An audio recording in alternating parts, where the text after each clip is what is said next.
City India news Telugu. Welcome to city India news. Jogulamba Gadwal జిల్లాలో ఘోర road ప్రమాదం జరిగింది.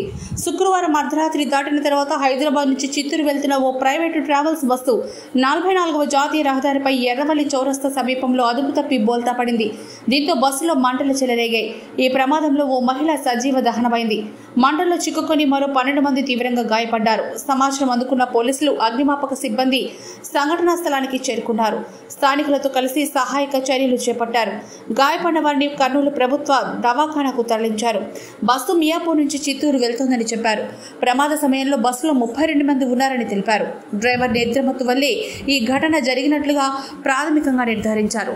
ఈ ఘటనపై కేసు నమోదు చేసి దర్యాప్తు చేస్తున్నారు.